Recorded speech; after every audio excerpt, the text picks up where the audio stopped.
Simon & Schuster Audio presents The Glass Rainbow, a Dave Robicheaux novel by James Lee Burke. Read by Will Patton.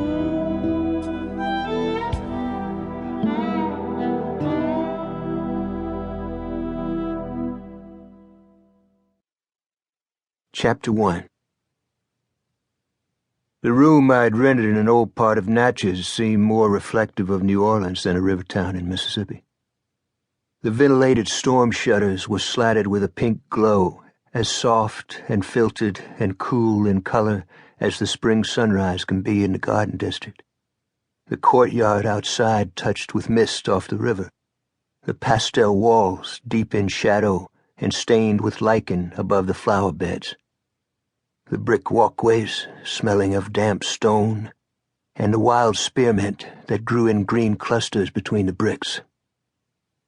I could see the shadows of banana trees moving on the window screens, the humidity condensing and threading along the fronds like veins in living tissue. I could hear a ship's horn blowing somewhere out on the river, a long hooting sound that was absorbed and muted inside the mist, thwarting its own purpose.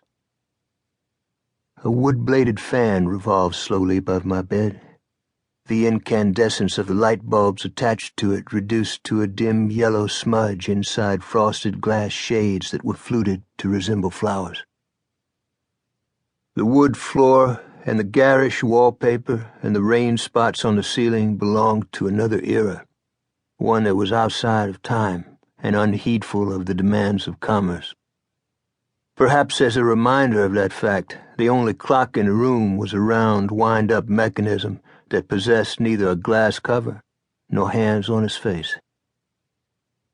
There are moments in the Deep South when one wonders if he has not wakened to a sunrise in the spring of 1862.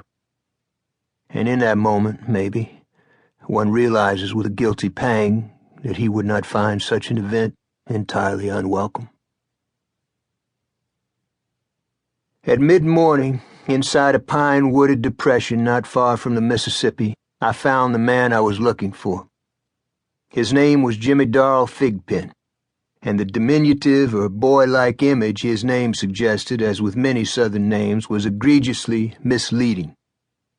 He was a gun bull of the old school, the kind of man who was neither good nor bad, in the way that a firearm is neither good nor bad.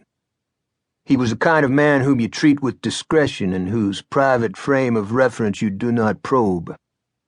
In some ways, Jimmy Darrell Thigpen was the lawman all of us fear we might one day become.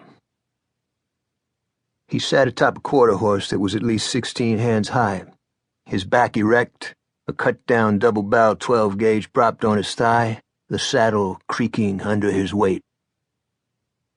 He wore a long-sleeved cotton shirt to protect his arms from mosquitoes, and a beat-up tall crown cowboy hat in the apparent belief that he could prevent a return of the skin cancer that had shriveled one side of his face. To my knowledge, in various stages of his 40-year career, he had killed 5 men, some inside the prison system, some outside, one in an argument over a woman in a bar. His charges were all black men, each wearing big striped green and white convict jumpers and baggy pants, some wearing leather-cuffed ankle restraints.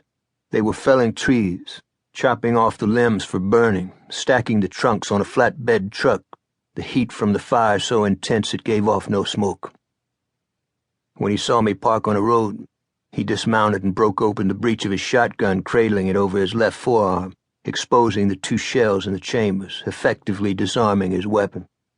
But in spite of his show of deference for my safety, there was no pleasure in his expression when he shook hands, and his eyes never left his charges. "We appreciate your calling us, Cap," I said. "It looks like you're still running a tight ship." Then I thought about what I'd just said.